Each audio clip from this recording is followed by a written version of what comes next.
Let me know when we're rolling so I can tell you about the friend perk. I forget what Sims it was. Yeah, and we're rolling.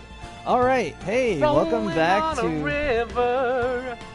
Rolling Down the Highway. I don't know any of the lyrics after Something, maybe a that. rolling Something stone. about whatever comes Rolling my way. around at the speed of sound. Rolling around at the speed of sound. We're doing all the rollings today. All the rolling. So hey, welcome to our Phoenix Wright Ace Attorney playthrough thingy. Suck! I'm Taylor. I'm Lou Jack. And I was gonna tell Lou Jack about a thing. I was like, you know, No, my phone's. it's real hard to be. I was like, you know, I played through Shut the Undertale, got the neutral ending, and then I played through again to try to get like the good ending. But apparently, there's like a double extra good ending that you're supposed to interact with every character. Super special, double, extra chocolatey coated, mega awesome super You're card. supposed to interact. Yeah, you're supposed to interact with all the characters and talk with them and be friends with them. The thing is, I missed a couple of something. I think I forgot to like hang out with Papyrus or something, and how could you? it was the second time around, and I was just trying to not kill anyone. I was trying so hard to not kill anyone, I realized it wasn't being a good friend. There's a moral. There's a moral in there somewhere. So, and I was like, you know, it's hard to be friends with everyone. And Ludovic was like, why not? And I was like, I don't have that perk in The Sims. And so that's the story I was going to tell. There was, in one of the Sims games, I think Sims 3 or so, there were like perks that your sim could get from doing certain like challenges and such. And there was one where your friendships would like, basically they wouldn't decay over time. Like they'd just be like timeless friendships where like you meet someone like 8 years later and they're like, oh, it's my best friend, like just like that. And I'm like, oh, that's awesome. It was really good if you were like trying to play a very outgoing sim that just had like a crazy like big social network. But the way to acquire it was to have like, I think it was like 15 to 20 different friends at the same time.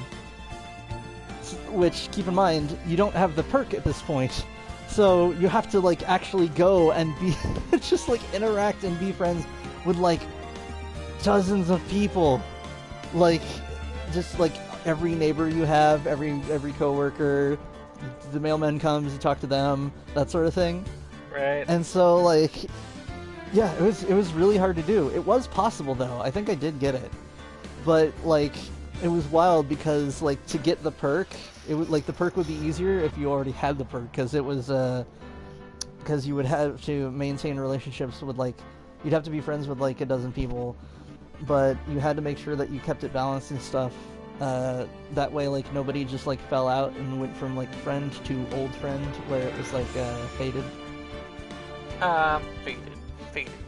Yeah, it I think that was also The Sims that sort of established the sort of like time restrictions on interactions, where basically you couldn't just like meet someone and marry them the same day. I mean, technically you could do that in real life, but the point being that Well, you probably shouldn't. Yeah, but the point being that like there was short-term and long-term like social bar things. So the only way to have like an old friend or an elder Wyrm friend, great friend, ultra deluxe friend, like you have to be friends with another sim for a certain amount of time. I thought that was kind of like Lujak here. He's You're like, my he's extra my deluxe friend. he's my elder friend. He has all the friend perks stacked up. Friend. I'm a dire friend. He's dire. We're dire friends. His friendship shows up on the map. You can find it. It's got a little icon. That's how powerful our It'll friendship challenge is. you to a fight. It's time to fight club.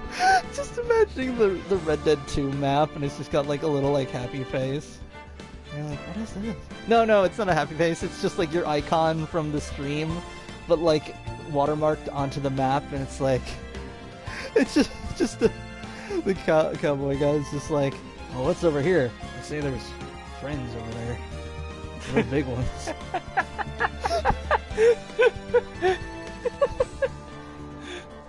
The world is a diagonal, and I am the balancing point.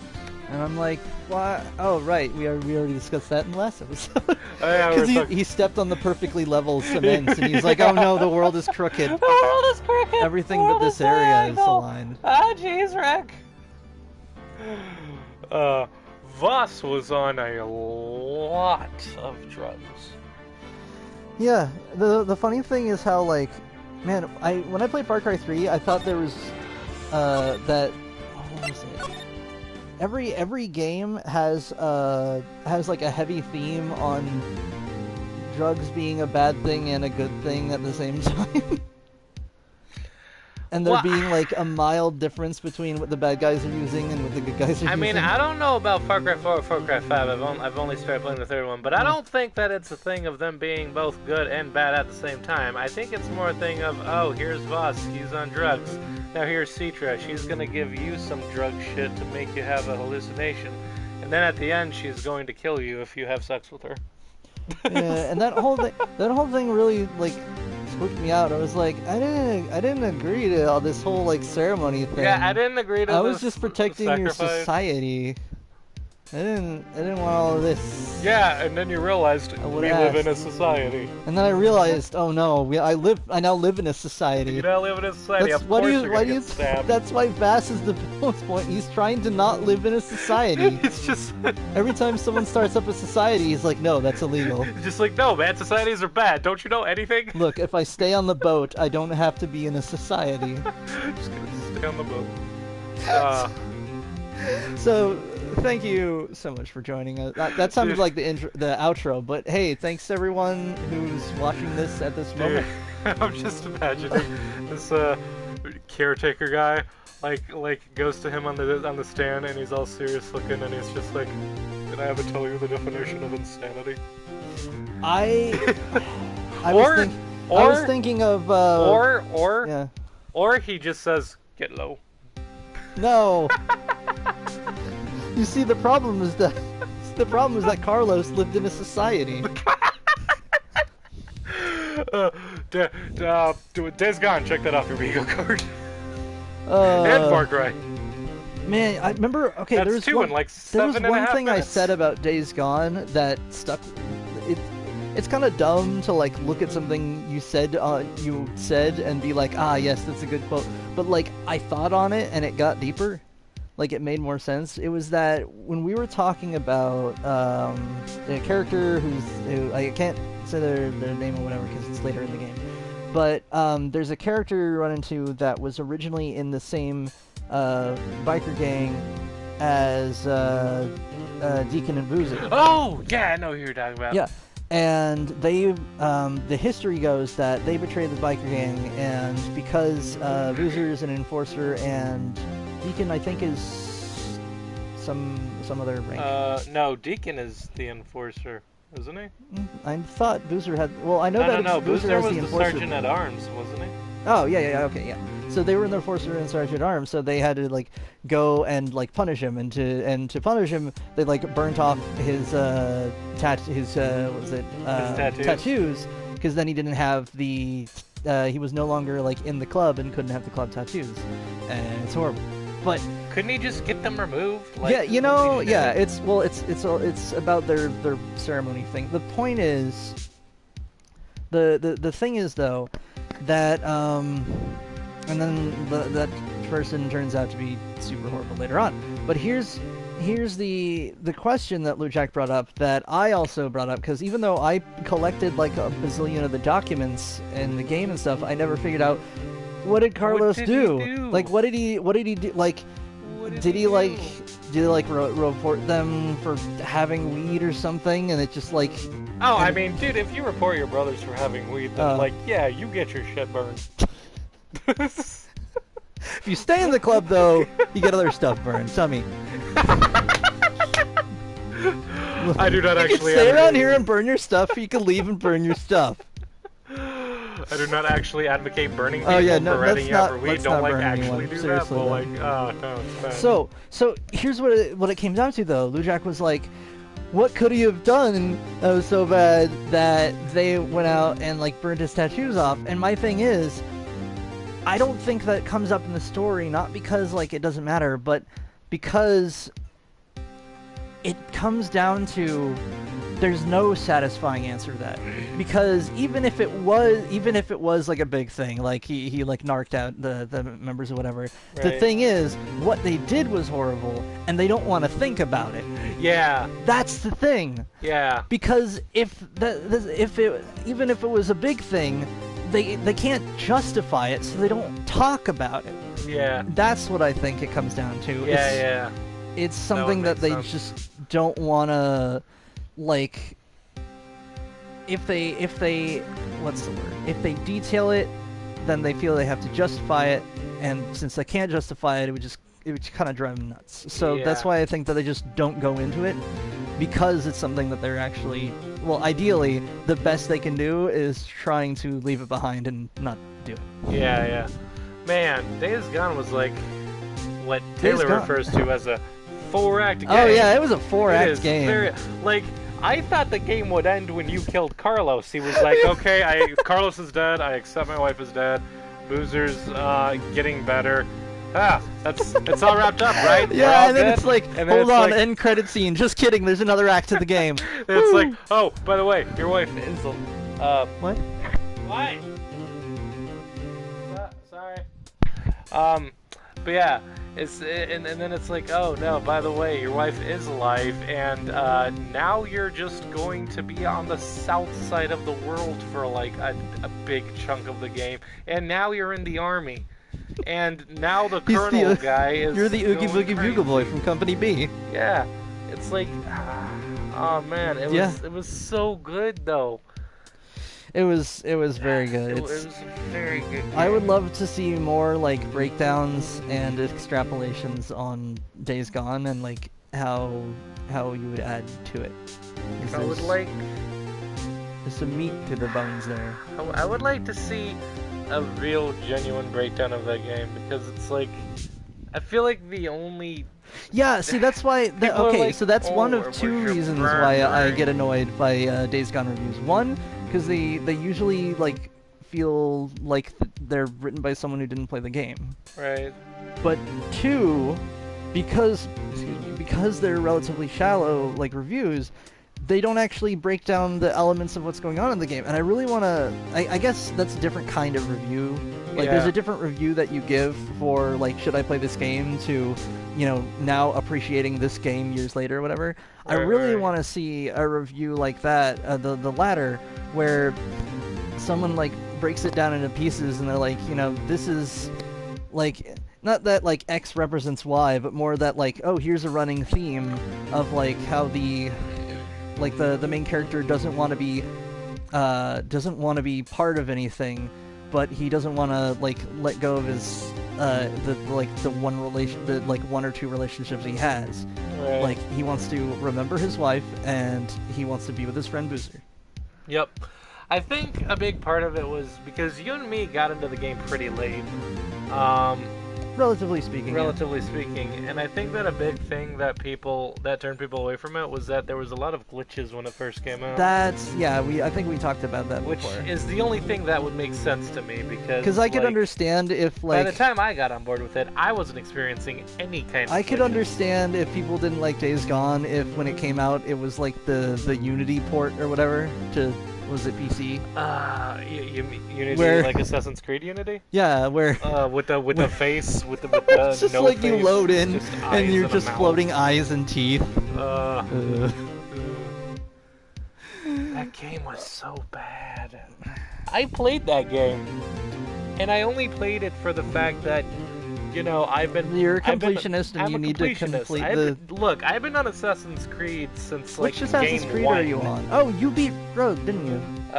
Yeah, I beat Rogue. I'm on not Odyssey, the one before that, Origins.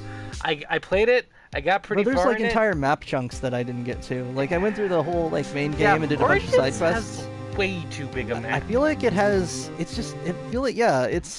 It's got a little too much. Extra stuff. Okay. I would have been. Hold on. I would have been okay if they gave a little bit of a hand waving and said, "Okay, these aren't the literal distances between like this part of Egypt and this. It's like extrapolation via the Animus." Because then they'd be able to put the towns a little closer together. Yeah. Developers, listen, man. we don't want big maps. What we want is good game. I want. Oh, no, here's the difference. It's not you about. You don't need a big. I mean, It's not I about personally map don't like bigness. big maps. It's about density. No. For me, it is about map bigness because I hate big maps. Well, I hate having to explore that True. much. I There just is want like to play the game. There's a curve to like how I how just big want you to play the have. game and get the story. What's important is overall density. It's about how much cool stuff that you add to each little area. Yeah. Because like, as much as I love like I don't know, riding a motorcycle over the hills in the near the Alamo Sea in like GTA, Yeah. the thing is like a lot of the north of the map is just barren. Like there's not a lot going on there. I think Days Gone had a pretty good, decently sized map. Days Gone, well, the thing about Days Gone is that it was a pretty big map, and there were plenty of, like, places of open road. But you were riding around on a motorcycle that got you from place to place. Like, it made me kind of terrified to leave my motorcycle, because I was like, I'm not even going to have the patience to walk all the way home. But like, what's the word? There were little, like, bits and pieces, little things that you'd see along the way that, like, the set pieces were different, you know? Yeah. And that's really important. Like, making a set piece unique is, like, I think one of the fundamentals of level design. Because, like, you don't want to, like, unless something is like a save point or a kind of joke. For instance, like, if you had a game that was, like, had a bunch of, like, signature locations to it, but, like, it's, like, Pokemon Center was the same inside every time, because it's, like, a convenience store, Right. that would make sense. But, like, you want to set up areas that, like, if you just see a frame of it, you're like, oh, I remember that! Like the broken down, the multi-shipwreck fort in Far Cry 3. You know? Yeah. There's a place You were in the that's, ship and you were supposed to... Yeah, there's a bandit fort that's basically just 2 or 3, like, rusted ships, like, chunks of ships that have now been, like, have zip lines strung up between them. Oh, I thought you were talking about the ship that you had to go into during the, your quest for the knife. Nah. Uh. But yeah, like, it's... Getting a good set piece is, like, really important. You get a good, like a good color scheme, a certain, maybe, aesthetic with the music. Dude, speaking of music, I think my favorite mission in Far Cry 3 has to be, Kick the Hornet's Nest. Because, for one, you're burning drugs, and for two, you're doing it to the song of, Make It Bundem by, whoever the hell sings that song. You know the song I'm talking about? I want to play that It's like- mission, it's but like- while playing Take Control by Poets of the Fall. What do you... No, I love that song. This is a good song. It's just... Wait, you don't like the song? It's not that I don't like that song. It's that I really like Take Control, and I would like to see how it feels different. You smash up places and make them come out and have fun. Okay.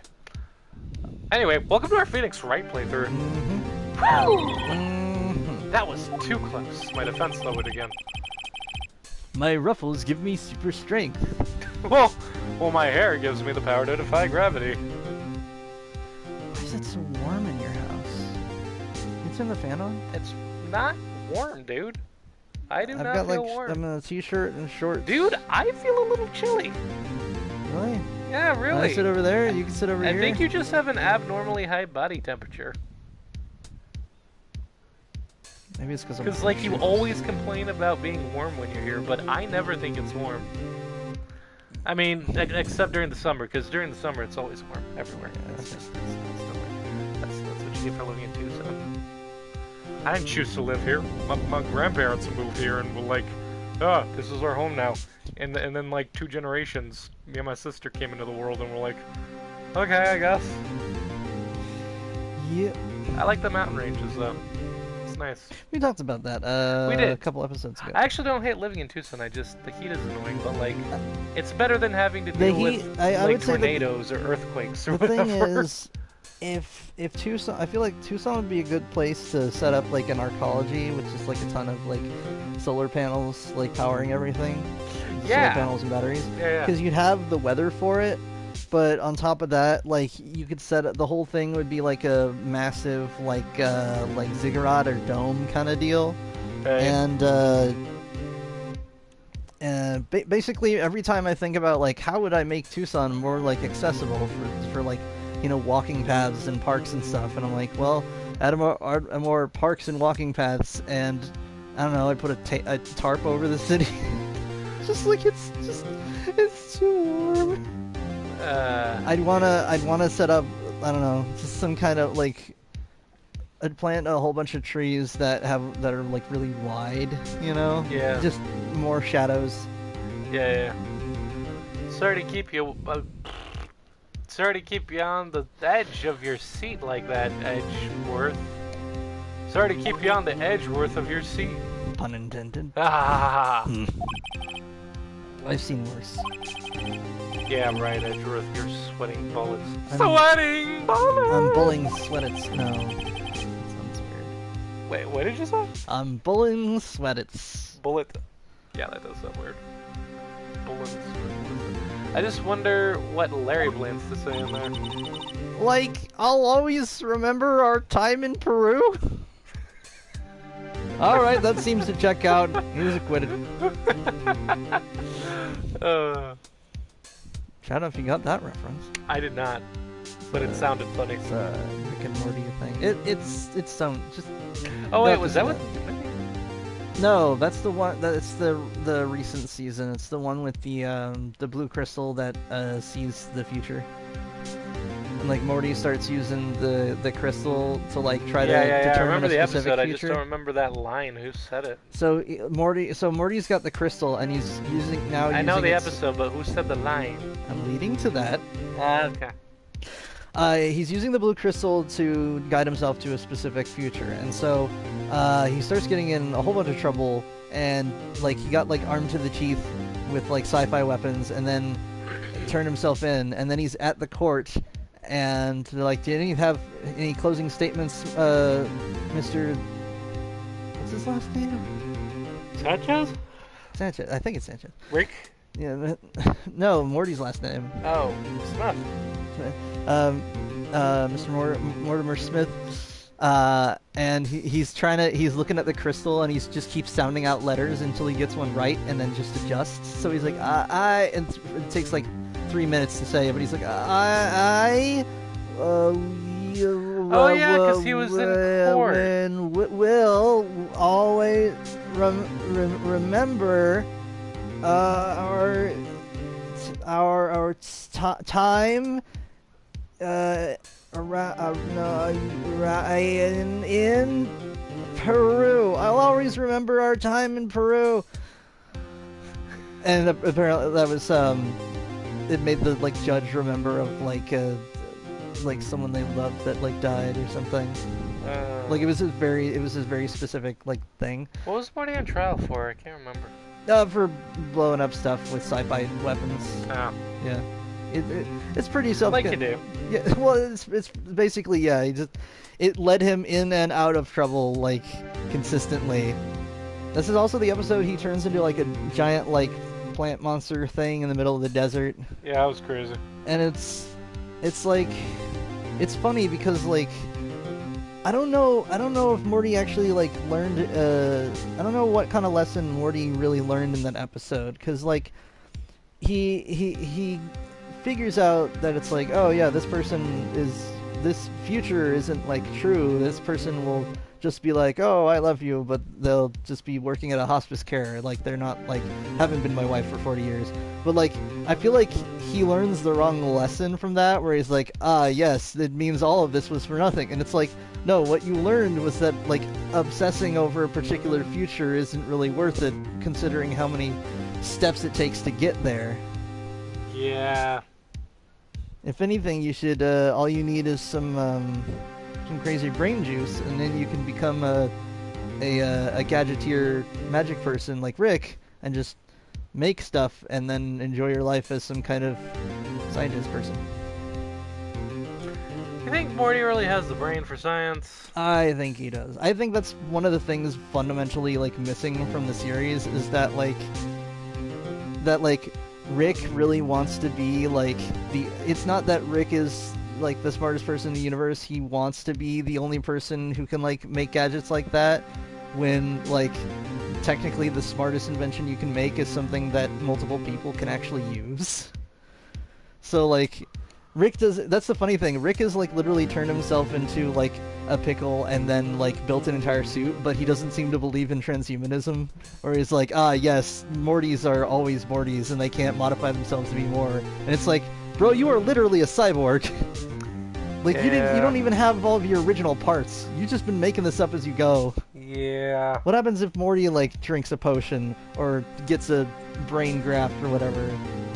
Brain graft? Yeah, there's no canonical like limit to what you can do here.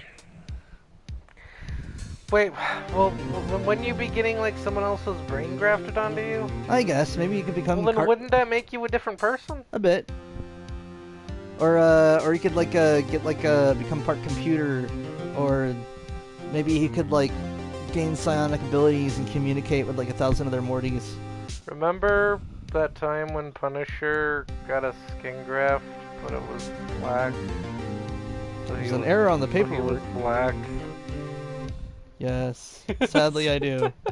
But I'm gonna delete that from canon and then add the part where he met Archie. Oh yeah, that was the thing that happened. I'm still waiting for him to show up in Riverdale. No, you can finally. It's like, wait a minute. Riverdale was straight up just about Archie, and like I didn't know about it until like a few weeks ago. It's been going on for like 2 years now. Yeah. Wait, and now there was a Punisher show. There's a guy who plays the Punisher. Like you could get if you got the right licensing, he could show up in the Archie show, and that could be the joke. Oh man, that would be amazing. I have not watched any Riverdale, and I don't really plan to. I don't really plan to either. I might see a summary to see how it actually watch works. Alex Myers. Alex Myers does like all of the Riverdale seasons. Every time a new season comes out, he's like, "All right, here's the fuckery that happened this season, and here's why it's still an incredibly stupid show." Oh man, it's crazy. Something is it's lurking just beyond the corner. It's something called the scary door. It's crazy. Like this show, they made Archie into like a sort of Archer, drama, and he's flinging arrows. No. They made Archie into this sort of like drama series. Yeah. And I mean, that's nobody what it was, talked though. about it. I mean, straight up, that's what it would be for a show. But what confuses me is how like I didn't hear anything about it. Like, Because Archie Comics wasn't a drama, was it? It was just some. No. At its core, comic. it would have translated to a drama because at the end of the day, it's about a handful of characters. Oh, sorry. That's the grandma. At the end of the day, it's about a handful of characters and how they do or don't interact well. It's mostly about their relationships with each other and stuff. Like, so it would just be a drama. What baffled me is that this is like an old well, because I swear we did this in like episode 2 or 3 or something. I think we did But too. like, man, I gotta, like, I know it was like, it's not like things just stop existing outside of like my general knowledge. I know that like other people, like clearly enough people that it got like a second season or what have you, like plenty of people saw it and stuff. But what baffles me is how like Nobody talked about it. like no one in my specific social circles like ever mentioned it. Like you think that would be at least on the edge of like the comic book shenanigans, where it's like, hey, you know, it's like what's a comic book show that no one remembers as a comic book show? Riverdale. Yeah. Dude, do you think Voss would get along with Trevor, or do you think they'd wind up killing each other? I think they'd collaborate for like a particular job, but it depends on just how long, because on one hand, I think it really comes down to if Voss is going to accept that there's another crazy guy who can do everything he can do. Yeah. I feel like part of his his toxic masculinity. I don't think he would want Trevor around simply because like Trevor would pose as like a viable threat. Where on a good day, on a bad day, Trevor has just as much like combat ability and overall like toughness. But on a good day, he also has like a strange amount of like nearly uncontrolled but like charisma. Like when he's focused, he's charismatic. Yeah. It's just that he's not always focused. Yeah. Yeah, Trevor is a very cool character. I love that you can get the voice actors for Trevor, Michael, and Franklin together and be like, oh yeah, those are the voice actors for Trevor, Michael, and Franklin. Your line. Larry? Was at the lake? Cable guy? That night? Larry the cable guy? Did you know that Larry the cable guy doesn't actually have that accent? No, I don't know anything about Larry the cable guy. He's actually like... I only know that he exists and that he's a comedian. Okay, so this is wild. Apparently he was like from like Wisconsin and he picked up a lot of accents as like a comedy routine, but then he realized like he started making bank as like this specific character. Like the cable guy was like sort of his character with that accent, and it sort of took off, so that's how everyone knows him. And so even like he plays that character when he's in a movie or in like a cameo, but the thing is that's a character, that's not actually like how he is. Huh. Which is super weird because at some point he just sort of became the cable guy, which I'm like, you have forgotten your origins, my man. You've forgotten who you are and so forgotten me. Yes. He said he went looking for the steel samurai balloon that flew into the lake. Oh right, no. Oh right. And he found the balloon in the air tank that night. Yeah. Hey, Edgeworth. Oh, sorry. Why did I want to learn? Hey, Edgeworth. Hey, me? Huh? You say something right? You say something right or not? Yes, Edgeworth. Here's what I said. You said something wrong? I said something right, and what the thread thing was, I was wondering if you're free on Saturday. This customer. This melon doesn't have a label on it. Does that mean it's free? You don't have a label on here. Are you free? Or what was it? You don't have a label. Are you free tonight? Oh. It was that, but it was I've never heard that line. It was Asama buying something. Asami buying something at like a supermarket, and Yes. Cora was the clerk. Oh yeah, I saw that picture. I was like, that's cute. I saw that picture. It was fun. Yeah, Or was it the other? a lot It of could have been fun. the other way around. I don't remember. No, I think it was that way. All right. You seem out of it. What's wrong? I used to be in it, and then it became something else, and now I'm out of it. It's nothing.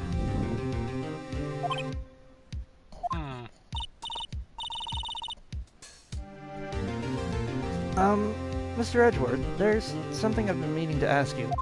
He points down, and he's wearing like those like plastic Crocs. What are the? What's that? Why are your fingerprints on the murder weapon? Oh. Because you picked it up like a dumbass.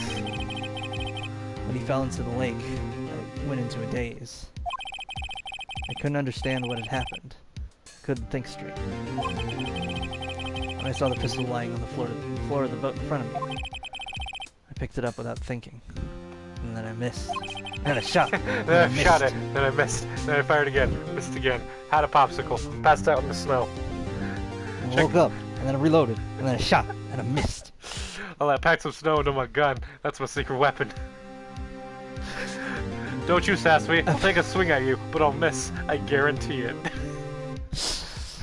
Well, shout out to the Game Grumps. yeah. Oh, Uh, I didn't have a reason, really. Shouldn't there be multiple, like, sets of... maybe. I don't know, man. That's the funny thing, is that on an item that's been used by multiple people, instead of getting, like, a clear print, you'd get, like, a bunch of prints overlapping. It'd be a real mess. Yeah. I wonder if anyone's done that, where it's, like, they left fingerprints on, like, a flat surface, but it was, like, in a subway, and there's just, like, 1,000 other fingerprints overlapping on it. So it just wasn't really visible. Right. Because it's just like a bazillion different finger oils, you know? Yeah. That sounds weird when I say it. I see. Suddenly I see! Right. Wrong? Yeah? This might be our chance. Our chance? At romance. Von Karma has only ever run perfect trials. He's got that platinum trophy. He knows how to glitch through the wall and scare the judge. Right. Perfect trials. Perfectly prepared witnesses, perfectly complete evidence. Which is something a definitely real lawyer could do. Yeah, seriously. I just imagine that his track record, it's like his track record is like perfect trials, but in the last like 30 years, he's only had like a handful of trials. Because he like puts most of a case together, and then he's like, "Ooh, this isn't perfect," and then he just turns it down. His real job is that he's got like an entire like hedge fund or something. Right. That's the secret to his success. The secret to his success is winning. He keeps winning. The secret is that there's cinnamon sugar swirls in every bite. Detective Gumshoe, can you tell why kids love Cinnamon Toast Crunch? Missel's really fond of it. Missile can't get enough of this stuff. It's the sugar, right? No, it's because the... Oh, wait, he's right. Oh my gosh, he's got it right! The prophecy is fulfilled! Gumshoe of all people. I love that twist on a Cinnamon Toast Crunch commercial where it's like, can you tell why kids love Cinnamon Toast Crunch? Sugar? Pretty much right. It's got cinnamon and sugar. It's got a lot of sugar there. Cinnamon sugar swirls. Oh. This is the first time he's ever had to deal with something unexpected. He must be really bad at improv comedy. Doesn't know how to yes and anyone. He only does no buts. No, but I shall set an entirely different scene. Oprah, what are you doing here? You thought I was Oprah, but I was really wearing an Oprah mask, as I am Von Karma. You're playing yourself in the scene? Ideally, yes. Oh, man, I just made him better at improv. Oh, good job. He has let someone he hasn't even talked to testify before the court. And that someone is Larry. Gillo. What are you getting at? It's likely his testimony will be full of holes, right? Ah, dude, like a big I love me some Larry good holes. cheese. Good holes. That's right. Oh wait, that's your line.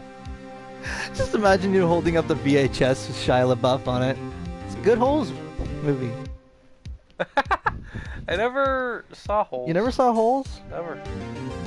We should see that. Yeah. Maybe. I feel, yeah.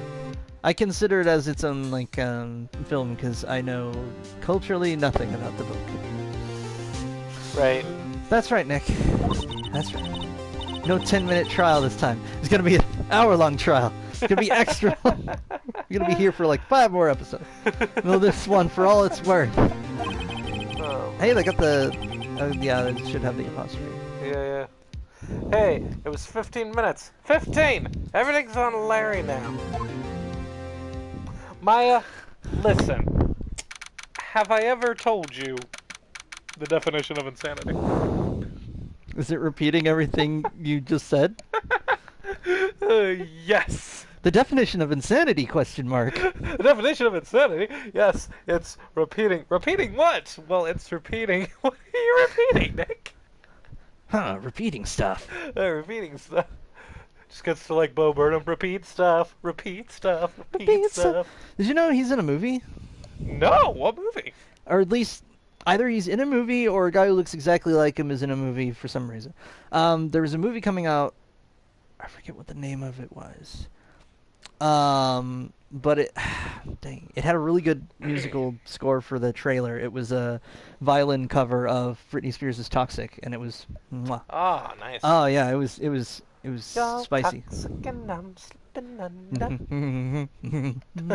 Oh, it was so good. That sounds But awesome. he shows up as like a supporting character asking the main character questions in the trailer, and someone's like, Bo Burnham. Hey Bo, what are you doing in this movie? Hey, Bo, what are you doing here?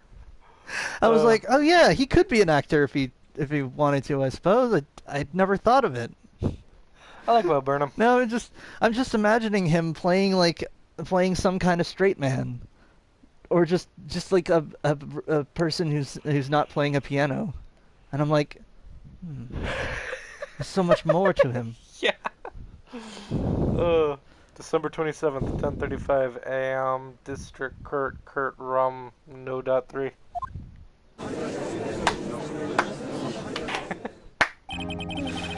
Court is now back in session. You may stop your slow applause. Witness. I don't remember. It looks down at the paper, has like question marks on the name. I don't remember your name. Witness. Please testify to the court about everything you saw. Witness, please state your name. Yeah, I guess we're just going with whatever's on the court records or whatever. Yeah, I guess. Imagine if the stenographer was a character in this game. That They just show up in occasional like background shots.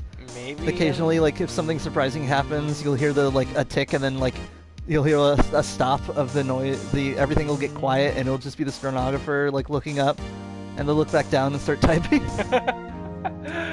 Oh, dude, I'd love that. Maybe in the second or third game. I don't know. I don't think the stenographer becomes a character in this series, but I want them to. but you could that's another thing we could do if we edited that in, because it wouldn't be part of the plot. It would just be like reaction images. Yeah. On the night, everything you remember happening on the night of December 24th. We need to learn. We need to get to editing videos so that we can stream like Watch Dogs and Far Cry, because There might be a boob. there's tits. Watch Dogs 2 has a boob. Really? Yeah, well, you go to like Well, the first one definitely you does, go to but like I think some the kind second of like part of it is where you go to like a beachfront festival where like people are just like chilling topless. It's kind of neat. That's cool. Yeah, it's pretty cool.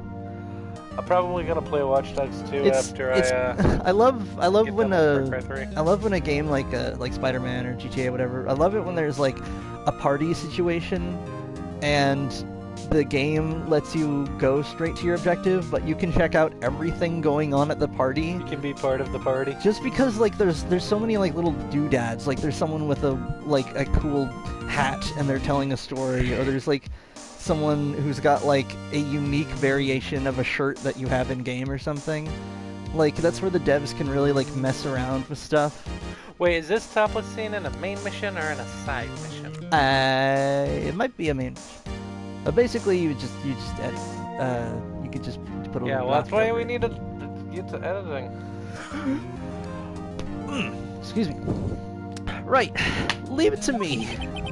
Please, Larry, don't mess this one up. I hate to admit it, but you're a last chance. Wow, people are really hard on poor Larry. I mean, for good reason, I assume, but, like, wow. Damn, dog. I just remembered something funny. People are really hard on poor Larry, and I just thought, yeah, it's kind of like it's why I feel bad for Ryuji in Persona 5. Anytime he gets hit with like a status effect, or like anytime he misses a hit or whatever, Morgana's like, you really are useless, Skull. I'm like, Morgana, why you gotta be so mean to him? he's so mean to Ryuji. And I'm like, Von Karma didn't even have time to prep his witness. I just hope Edgeworth is right about this being our big break. break me off a piece of that Kit Kat bar, yo. Night of the murder. You just say the... You okay there, Taylor? You just say the word, Mr. Wright. We got this in the bag. He says, looking down to his phone that just has his phone with the speed dial just has a contact that says clown.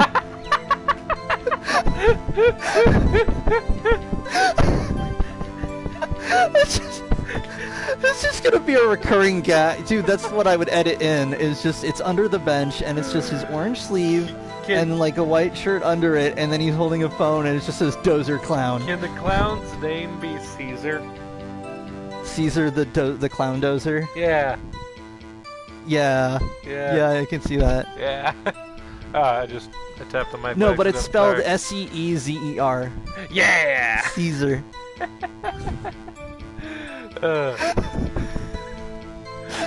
Clown. Okay. That night, I was out in a boat on the lake. I'm on a boat! I was looking for something, and I found it. Take a good hard look at that motherfucking boat. So I quietly slipped the boat.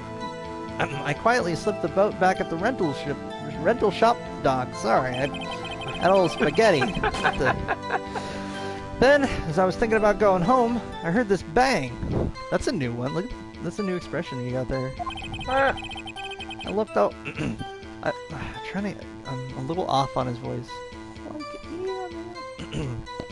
I looked out over the lake. I didn't see a boat. And what did you see, Larry? After I heard that single gunshot, I went home. Oh man! Why are you sweating so much? Is it just really warm in this storeroom? He's got the issue that that Hobbs had in Fast 5. He just shows up and he's immediately sweaty. So for those at home, have you ever seen a movie called, I think it's called Super Fast? It's one of those parody movies, kind of like Vampires Suck, except Super Fast is like just jokes about the Fast and the Furious franchise. Specifically, most of their jokes are about the fifth one.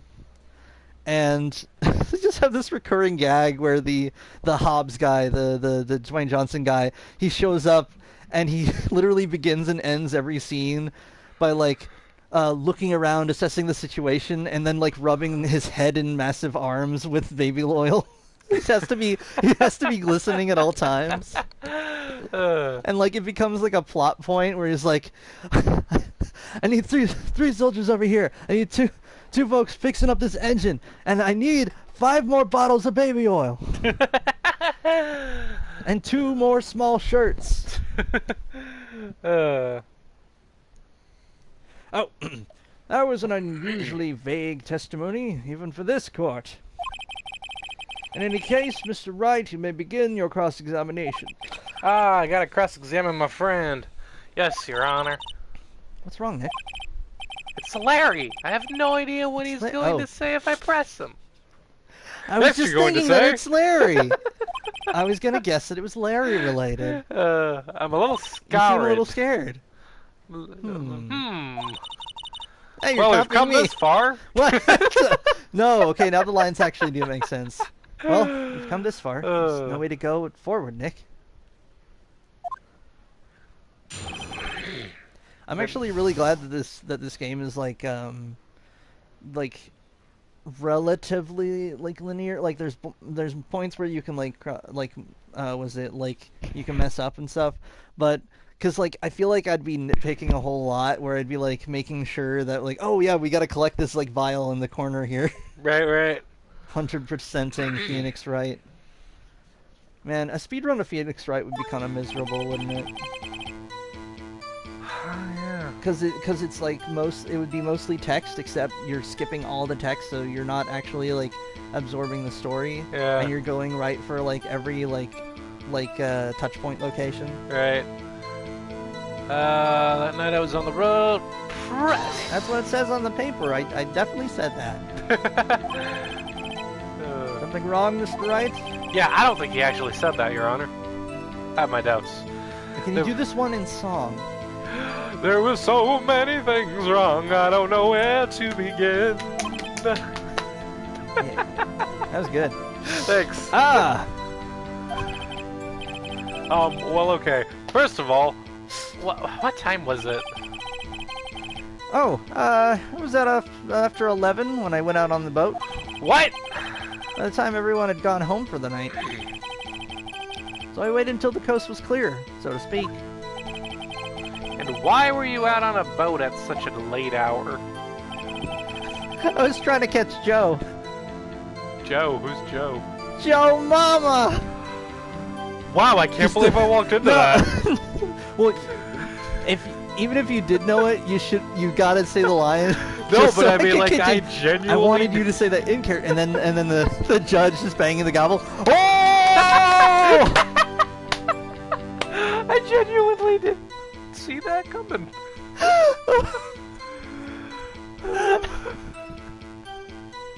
Something about looking for Joseph's mother? Joseph Seed? Ah, fuck that guy. I'm just keep calling him Joe. Joe! Joseph! Looking for Joe. Joseph Joestar! Joe Mama! Joe.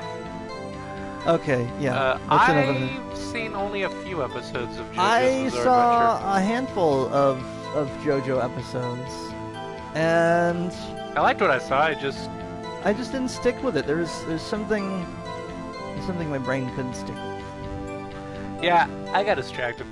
Yep. No, this is green text. This means... Yeah, I know what green text is. Text is green. Looking for something? Yeah.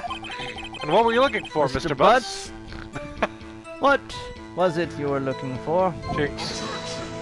Objection. What the witness was searching for is irrelevant. Most likely he was hunting for this Gordy. Or a heart of gold. That's surprisingly close to the truth in a sense. In a way. Wait, what cat is that? It's Buddy. Oh, He's been here for a while. He looks bigger than last time I met him. Well, yeah, cats grow. Well, yeah, I know he's like a kitty, but I just didn't think he'd be growing so fast. I don't know, maybe it's just how he's like, oh, look at it. He's all pawing at Taylor. He's like, hi. Little guy. He like meowed. I don't know if the mic picked it up. But he was like, meow, and he like pawed at him. That was cute. That was so adorable. You've been collecting evidence to put a case against Joe. Joe Mama! But seriously though, your mother has some serious accusations. This is all irrelevant. Let's... wait, fuck, what was I going? This is all irrelevant. Let's Here, I get have it a over warrant with. for arrest, and he looks down at the paper, and it's just the back of a receipt, and it says, gotcha.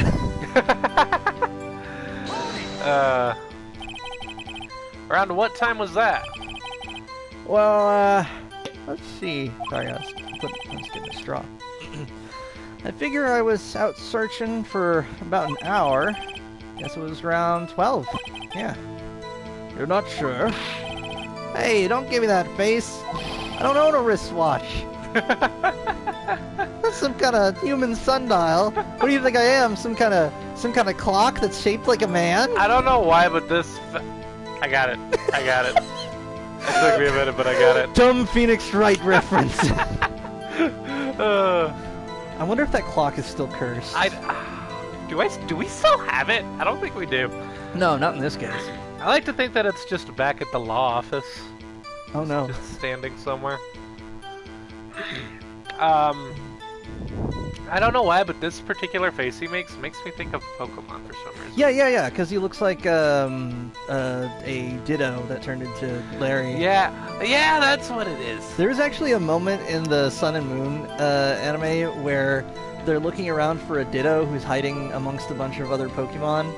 And they're like, oh, remember, the Dittos can turn into anything, but they still have their beady eyes and straight mouths. And they go up to, what are they called? I think it's a Quagsire, which are like these little frog guys. And Quagsires already... they also have like little beady eyes and straight mouths. And they're like, Quagsires already have those. Oh, no. I was like, it's funny, because like, I thought of that gag... I thought of, they should use that gag since, like, I first saw Pokemon So I'm glad that actually panned out. Yeah. People use watches these days, Larry. Well, these days most people just use their phones, but yeah. I ain't got no phone, cause I'm a pothole. So, okay, bye. You've told me that. Yeah. I still have not seen it. It's in an earlier episode. It was a insurance commercial or something. Yeah. Still haven't seen that. Where did this... My teachers, I said this in that episode, but my teachers, it's so funny, my teachers had their notification tone as, I got no phone. Like, that's the notification sound. I liked your TA, she was cool. She was great. I called her the lieutenant. Yeah. Yeah. Where did the sound come from? Yeah, well, I wasn't too sure about that. I looked around, you know? Did you look at the lake? Yeah, I looked. Process. Wasn't there a boat on the lake? Order! I don't know why you're getting so excited about the boat being on the lake. Oh, yeah, it's right. There was a boat on the lake. Is it too much of a leading question to ask if there was a boat on the lake? Oh, no, man. Well, I mean, I was out on the lake. Does that include my boat? I'm on a boat. No. It's like that. It's that Monsters Inc. gag where it's like, look, there's no monsters in this closet. Well, okay, now there is. Well, okay, now there is, but I'm not gonna scare you. I'm off duty. Yeah, but that setup is like ended up being like a classic gag for me, where I'm just like, hey, there's nothing in here. Well, now there is. I got something in my nose. It's my finger. Order. All right, it's quieted down. It's been like 30 seconds. You can hit the button. Well, Mr. Butts. Whoa. Your name is ridiculous. Everybody just calm down, okay? I mean, it was real foggy that night. I'm not sure whether there was a boat out there or not. Oh, okay. No problem. That's just the most important part of this case! Baby, work out the slab that's hanging over the bed! Get up, Sully! It's just that, Mike Wazowski talking to, what's her name? The slug person. Rose? I want to say? I think it was Rose. Yeah, Mike Wazowski talking to Rose, that meme format, but it's me explaining Monsters Inc. memes, my friends. My friend's friend. My friend's friend.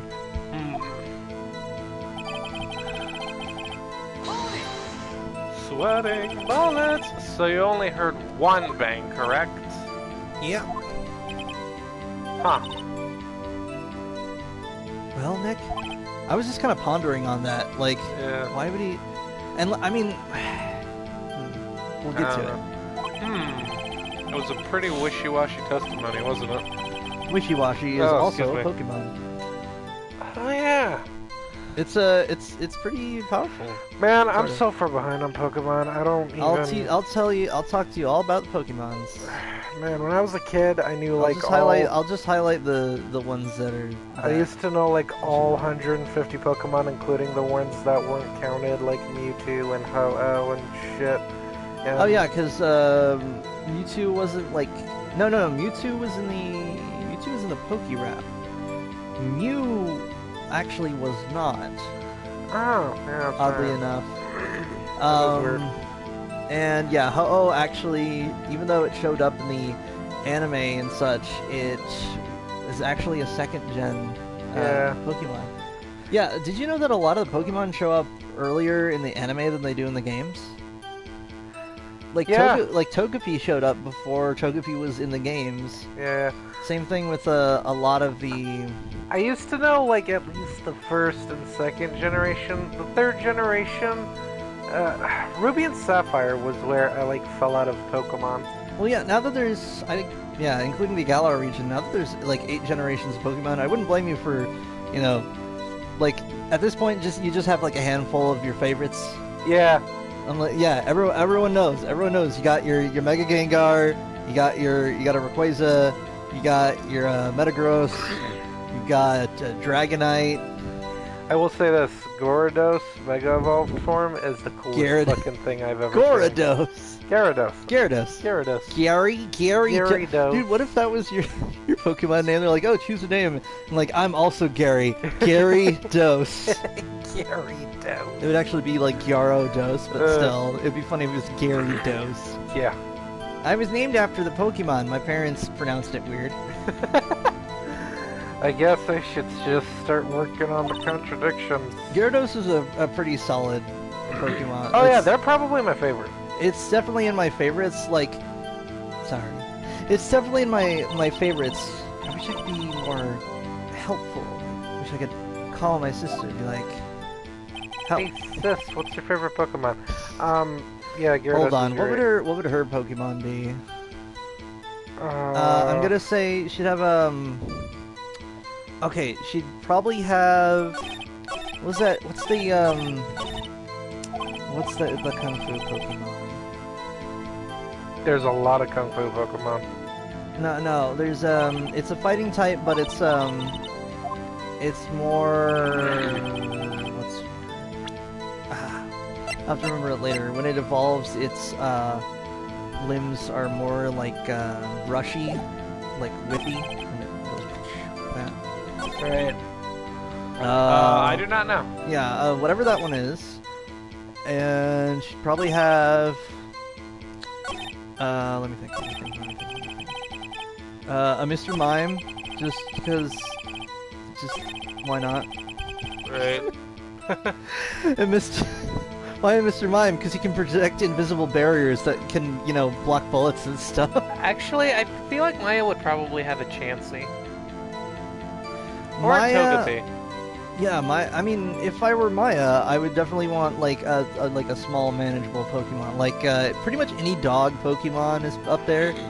Oh yeah, which is funny because any dog Pokemon except for Growlithe, because as much as I love Growlithe, it is a massive dog. Dude, Arcanine is Arcanine is like the size of a horse, so like it wouldn't even Growlithe would be outside of like the normal like range. You'd want like a Lillipup or no, like I would want an Arcanine. Arcanine's fucking dope. Yeah, but I'm saying like Maya would probably have like more of a pockety. Right. Or no, bruh. It's gotta be a Vulpix, because she'd have this Vulpix and she would train it into like a Ninetales, because it would be this like pseudo legendary creature, and she'd be like, yes, only a monk can raise one of these. Right. That'd be neat. And maybe a Frostlass, just because they like wearing the same kimonos. Right. I don't know what to do here, Taylor. Let's see, did we get that one? We've been through it twice now. We've pressed everything, and now I don't know. Alright, looking for something. Go to... Okay, what if we go... Okay, so let's go to... Okay, so... Nerg. Here's the pistol. Here's what I think. Though he's our buddy, we gotta press him as if he's not our buddy. Because we're supposed to take apart his I've pressed everything. So, hold on. He heard this bang. What if we present the gun that's been fired 3 times? Yeah, let's do that. I really hope this works, because it makes sense. Yeah, it would. This evidence clearly reveals the contradiction in that statement, Your Honor. Come on. We gotta You rip me off on this. You gotta read the line. How is that not? It's gun fired 3 times and he heard 1 bang. Please explain the lack of 2 bangs. Explain yourself. Okay, hold. Give me a minute. Let me check. Let me check the logistics here. I looked down over a lake, but I didn't see a boat. Oh man, I was gonna say, we could also present it after I heard that single gunshot. I went home, but like, hold on,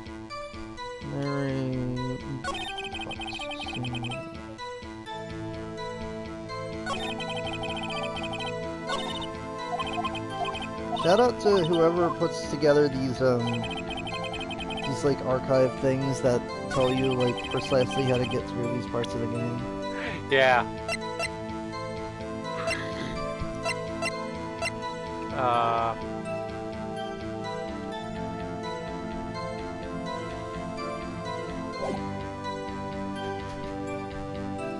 Oh, you think we gotta show him the empty photo? Because we have that empty Let's see, photo. what were you... Okay, yep, here we go. Here's kind of the sundial. Huh, I didn't realize that the, from the original to, like, the revamped game, like, the graphics are, like, smoother, and the text is, like, in the old game, the text was, like, more Pokemon-looking. Yeah. It was, like, pixelated. Yeah. Let's see here. Wasn't there a boat on the lake?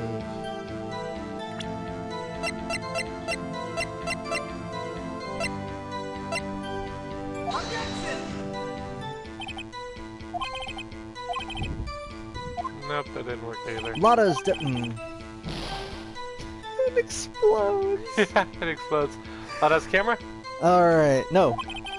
Lada's deposition. Lada's deposition.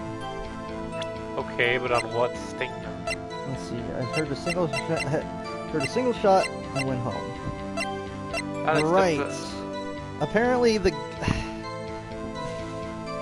Here's what I would have done. If I was developing this game, I would have had it that even if the gun doesn't work, instead of getting penalized, it's like, don't you have a document for this? And then you could just go to the Lada's deposition. Everyone clam down, okay? Oh, hey. Dude. Oh, right. Sorry. I didn't know if there was a new one. Oh, yeah, no. Well, Single gunshot and went home. Well, then what would be the consequences of getting things wrong? Yeah, but it's just that, like, the evidence is so similar. Because the gun says it's been fired 3 times. I figured it counted as its own evidence. Right. I don't know. So I gotta present Lada's deposition. Yeah, let's see here. Right, well, single gunshot, I went home. Heard this bang. I didn't see a boat, so after I heard that single There you gunshot, go. Slap I got him it. with a deposition. Hit him with that deposition. Welcome to Deposition Depot. See, you'll know that it's the right one when the music stops. What? Wait a second. Record scratch. Hey, you're probably wondering how I ended up in this situation. Well, wait a sec, Larry. What? Smurgy was like, what? You only heard one bang? You're sure? That's what I said. But Miss Lotta Hart testified yesterday that she heard 2 bangs. And the old man just now said the same thing. They both heard 2 gunshots that night. Huh? Were you even listening? Were you paying attention at all to what they said? Yo, Nick, please. Huh? You know, something's been bothering me. I'm a witness, see? I'm like a customer. Oh no. You gotta treat me nice and stuff, okay? Attack down. Mr. Butts. What? You've got too much voice crack. You only heard 1 gunshot? Are you sure? Well, to tell you the truth, I'm not sure. Boy! Hey? Not sure. How could you not be sure? Yeah, well, I might have missed the other gunshot. I was listening to something else. Something else? My radio, dude, with my headphones. What? Carrots and peas. Order! Stop that booing! Mr. Butts, you were listening to the radio with your headphones? Yeah, so what? Is that a crime? I listen to my radio. Everyone listens to the radio. What's the big deal? Mr. Von Karma, your opinion? Waste of time. Note that this is the first time I have asked you for your opinion. Thank you. I do not accept this witness, nor his shoddy testimony. Well, Mr. Wright, shall he continue the testimony? Yeah, continue. Duh. Your Honor, please allow the witness to continue his testimony. Bah! Nothing is more pitiful than a lawyer who doesn't know when he's lost. You alright there? Choke on your own spit? A little bit, yeah. Yeah, I hate it when that happens. Oh, I need some water. Sorry, I can't read any lines right now. Yeah, you want me to take over the voices? Yeah, I can do that. You go get water. Very well, Mr. Butts. Please give your testimony and be sure to include details like your radio. Right, leave it to me. That's a good Larry. Thanks. I wouldn't if there were any other way out of this, believe me.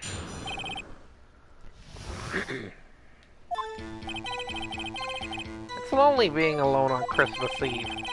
That's why I was listening to an all requests show on the radio, see? I was listening to it real booming loud like. But I'm sure I heard that gunshot. I remember exactly what the DJ was saying when I heard it too. You were listening to your radio. Okay, I'm back. Okay. You were listening to your radio at a high volume? Yeah, oh, right, I'm also Larry. You're also Larry. Yeah, what's the big problem? Cannot a man listen to his radio? For what is a man without his radio? What is a man without the... Is a man not entitled to the sweat of his own radio? Oh wait, that was his radio sweat. That was BioShock, wasn't it? Similar to that, but it's one of those things. Yeah, that was totally from BioShock. Yes, but I don't think it originated in BioShock. Isn't this free? Oh, there we go. Yeah. I truly believe Larry has no idea what the problem here is. Judge, can you believe a word this witness says? What he heard was probably nothing more than a drum beat from the radio. True enough. It is difficult to believe this testimony. Wait, Your Honor. The witness said he remembers exactly what the DJ said when he heard the gunshot. Excuse me? DJ? Bruh. An announcer. Bruh, I know that you had a DJ at your grandkid's bar mitzvah. Don't you go telling me you don't know what a DJ is. Is that weirdly specific? I mean, it's a little weirdly specific. Okay, it's because I was in the DJ biz for a while, and like, that's the thing is that like, your bread and butter outside of, unless you're like a DJ, if you're DJ at a club, that's like that's your job. But if you're a like a freelance DJ, mostly like most of your stuff is quinceañeras, bar and bat mitzvahs, and weddings. Because they're like. Because just the average birthday party isn't massive enough to need a DJ, right? And so I'm like, come on, you don't have like a relative who's like, no one's had a. This is a very big day for young Joshua. This is a very monumentous occasion for young Joshua. I'm gonna blow up. And he said he didn't even care. I'm gonna blow up. I'm gonna blow up on Karma. Exactly. Gonna blow up on Karma. I love that the room full of villains gets serious when it comes to like just dissing the mitzvah, where it's like he didn't even care that he was going here. Yeah. I know, my thoughts exactly. My thoughts exactly. This is a monument. Okay, I'll start getting into a loop. Still. Blow up on Karma. Going to blow up just on blow Karma. him up. Blow him the fuck up. Hey, what'd you do to fuck Karma? Blew him the fuck up. What, did he have an opinion? Yeah, and he had lots, and they were all bad. You ever blew up an opinion? Yes, but they were all bad. Hey, buddy. An announcer, No, the guy are you who sure? says things on the radio. Wow, what a tale. What a story you have told me. Anyway. Meow. Oh, Taylor's talking to the cat. Yo, listen I up. feel Let like me he tell gets you a quiet tale. when he knows we're paying attention to him. Yeah. I think he just meows to get attention, but once Yeah. we look at him, he's like, yes. He's I'm like, over yes, pet me, please. Somebody play with me. I'm a young No. kitten. Boop. And none of the cats want to play with me. here." Excuse me, sir. Can I bother you for a moment? Boop. Thank you. Oh, sorry. I moved I moved that milk crate with my foot, and it kind of spooked Buddy. I'm sorry, Buddy. It was just me. It was me. It was me. Who's been leaving these wrappers around? It was was me. me. Betrayal by the Guardian. Let's top 10 anime betrayals. Top 10 anime betrayals. It was me. What this means is when he heard the sound of no music was playing. The DJ only talks between songs, so you could have heard the gunshot from the lake. I'd like to cross-examine the witness, Your Honor. Plus, if you could get if you could figure out when the DJ was saying that, since it was a radio thing, it was live, which meant that you'd know precisely when the gunshot happened. Right? Oh, yeah. Now, oh man, I want to call a DJ to the stand, because in the Phoenix Wright universe, a DJ's got to be like a double DJ. They got to be like a DJ, but like they're obviously their DJ like right then and there. Like they're still got all their gear with them. Yeah. Kind of like how that bellboy had like the tray. He doesn't put down the tray. Did no one question that? Look, he accidentally superglued it to his hand. Why has it got stuff on it? He accidentally superglued that to the tray. How do you accidentally? It was for a gag. See, he wanted to do this gag for his friends where he walks into the room and he's like, whoa! And they're like, whoa! And then, like, he doesn't drop anything because it's all glued together. Right. But he then, at that point, he realized he didn't know how to get it off of his hand. And before he could find the nail polish remover, he had a trial. So, what are you going to do? It was like one person... This correlates with my theory. There was only one person at that hotel that could have seen. The reason why only one person could have seen what was going on in the hotel is that only one person was there. He was having a really off day, and therefore he was up to doing some pranks. All right, The judge is just like, can we please get this man some nail polish remover or something? Yeah. Whatever you use to get rid of glue. I like imagining that there's like a whole cast of background characters that like necessarily have to exist. Yeah. Just because there's like, if there's a hotel, there's got to be like someone at the desk if it's not the bellboy. Right, And so on and so forth. Very well, Mr. Wright. Very well, Mr. Wright. You have the right to take my life, but know that I will also take yours. I thought you were going somewhere else with that. What? No, I was Far Cry 3. Oh, I was thinking you have the right to party as guaranteed by the Partying Act of '93. We had to fight for our right to party, and we did, and we won. We now have the right to party. And now, once again, in 2020, we must fight again to retain these rights. Can't believe I'm continuing this charade. What Larry heard. When the banners fall and the war is over, we shall dance.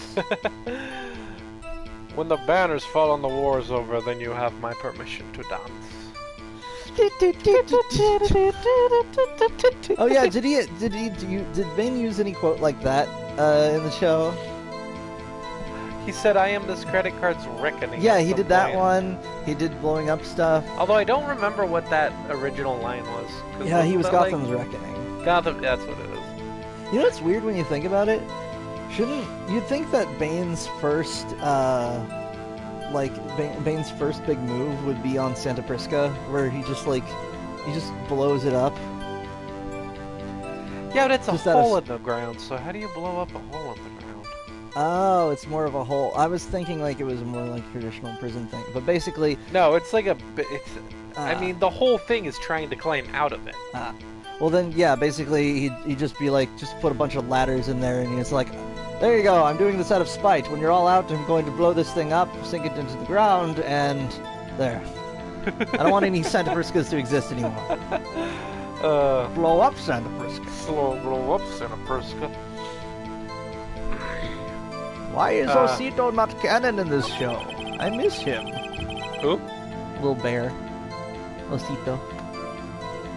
I think it means little bear in I Spanish. don't remember Losito. Osito. Osito. Like, or no, Ursito? What is Osito from? He's mentioned.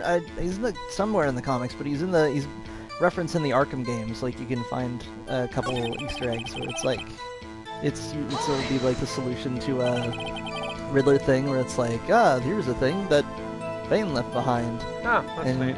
Yeah. So excuse me. So you turned on the radio. Right. I just wanted to hear someone's voice, you know. You don't know what it's like out there, alone on Christmas Eve, alone. Podcasts haven't been invented yet. It's still like 2001 or something. What hasn't been invented? I'm sure podcasts existed back in 2001, but... Right. I shouldn't have said anything. System Master, you won't exist for another, like, 10 years at least. Do you by any chance remember the name of the program you were listening to?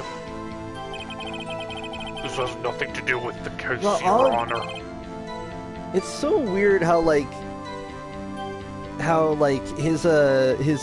his legal statements have less to do with like legal proceedings and more to do with like general impatience. Yeah. Where it's like it's not like we're forming a whole case by like making something up and continuing on it. Like you're like, oh, well, this evidence like shouldn't matter, and it's like, no, let's see where this goes. We're learning things today. Right. Objection sustained. The witness was listening to the radio. That is all we need to know. Tell us, Mr. Butts.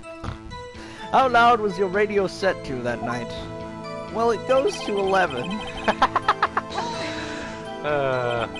You know that scene in Back to the Future where Marty McFly, like, makes a giant speaker and it blows him backwards? It's kind of like that. Real booming loud? Yeah, you know, I didn't see it. Oh, I guess that was your one. And you had headphones on? Yep. I wouldn't think you could hear anything going on outside at all.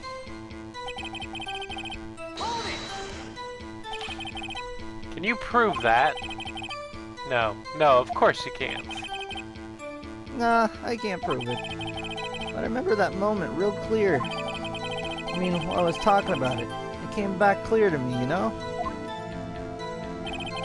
I apologize to anyone who's, like, reading the lines and noticing that occasionally, like, I'll miss a word or something. And it's because, like, I'm sort of scanning over it so I can read it as it pops up. And sometimes I sort of improvise. Right. But, you know, it's different. It's different from me reading a line to, like, the subtitles being wrong in a video game. Because the subtitles and the lines are based off of, like, a script. Like, that's all, like, stuff that you do in post. Like, you got time for that. Right. What did she say? What did she say? Mr. Wright, She said, please Mr. Wright, cease these pointless questions. What possible good could knowing what a radio DJ said do? Who the fuck is singing over my lines? I demand they be held into contempt immediately. It's Imogen Heap. They've got a vocoder thing, and they're singing like 5 octaves.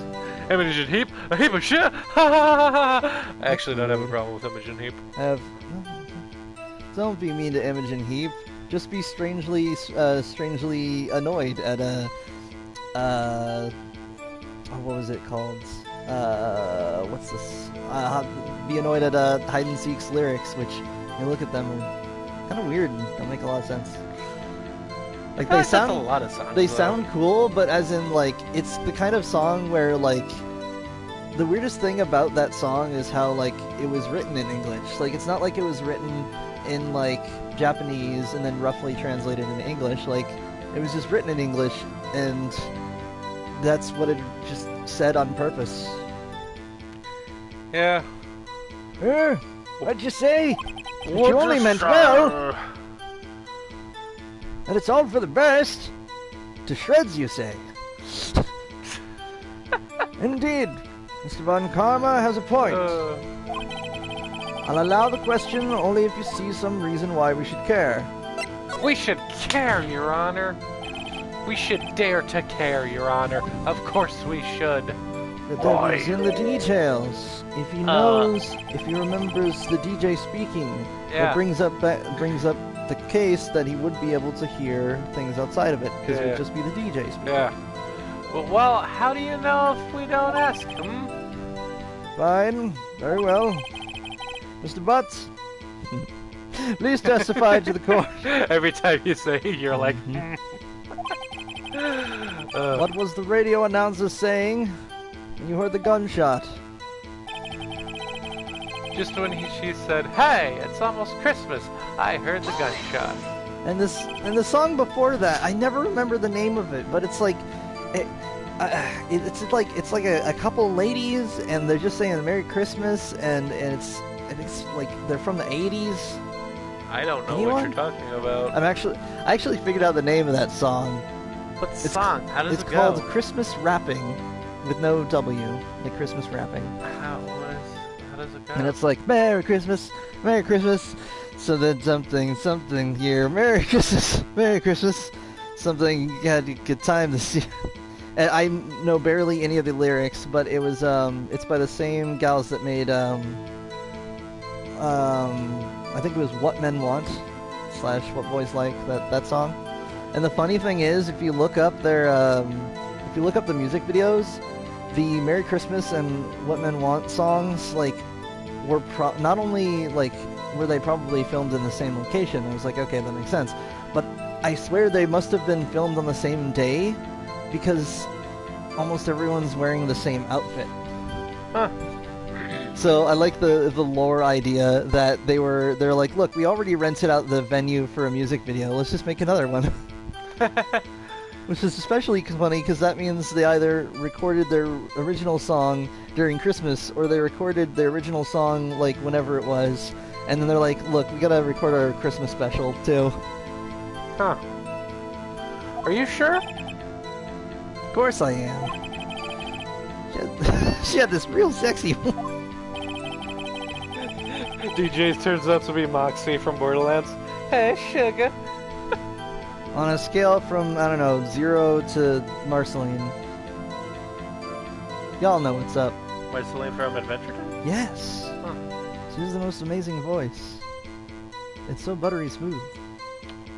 Between her and Moxie, whose is better? I'm gonna have to go with Marceline on that one. Maybe Von Karma. Just don't tell Moxie. Don't tell Moxie, she'll sit on the... Or, step on me is what I meant to say. Don't tell Moxie. She'll give me a substandard SMG on purpose.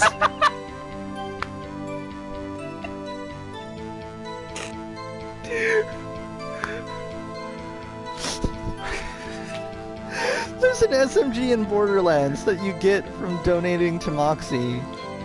And because like every, I don't know, like few thousand that you donated or something, she'll be like, oh, and I gave you, so you'll get one of those like emails, and it'll be from Moxie, and one of the items she gives you is an SMG that is okay. It has like good critical damage, but it's kind of hard to aim, so it doesn't make up for that.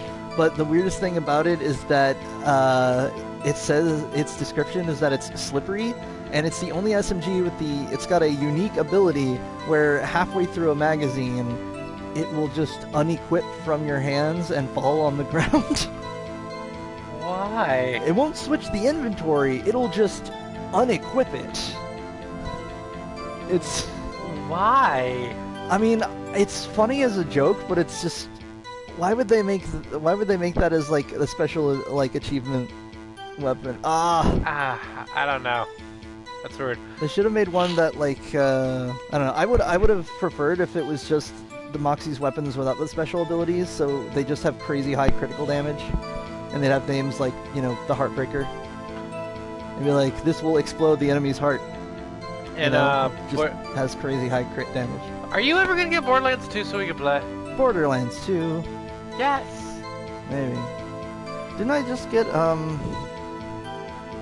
Right, I just got some games, bro. Oh yeah, you got to. I got too many games. What games did you get? And now I gotta play them all. All aboard the PlayStation 4 train. What did you get besides The Way Out? Okay, because I got A Way Out, as you know. Yeah. And I just got, what's it called? There was a sale on Assassin's Creed Odyssey. And I played Origins. So you got on it. I may as well go do that.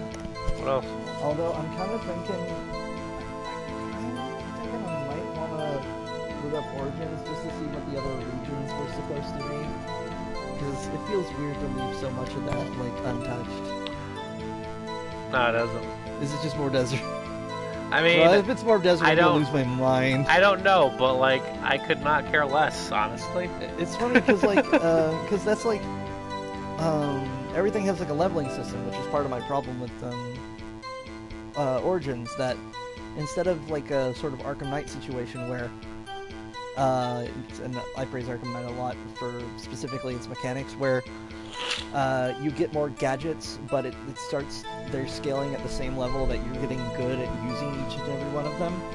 And instead, it's a lot more mathematical, where high level people will just straight up take less damage from you, which makes it just very difficult. Well, that's why you gotta be at a higher level all the time. And although it's possible to take on someone high level, like sort of Dark Souls style, which can be kind of fun, the thing is, like, it doesn't feel like it mixes with the plot in the same way. Like, it feels weird. It's like, oh, here's Bayek, the Magi, and I went to the next town over and I took out an entire base of soldiers, but I went a couple towns over and those soldiers were, I don't know, just like blade proof for some reason, and I had a bunch of trouble with them.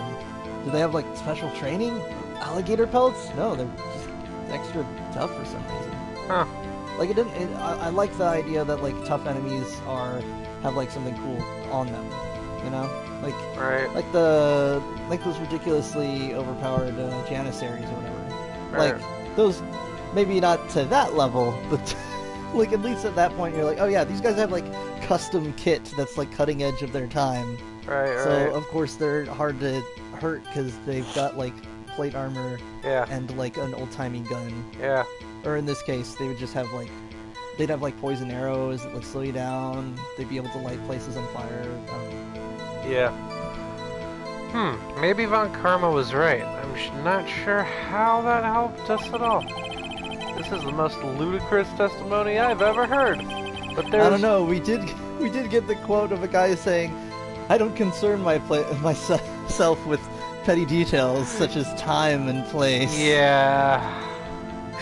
We have heard that. Yeah. Ridiculous.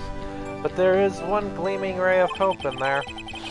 I've got to press it until we get to the bottom of what happened. We gotta get to the bottom of this. Will You you can't press- get to the bottom without butts. Thank you for that. Oh, wow.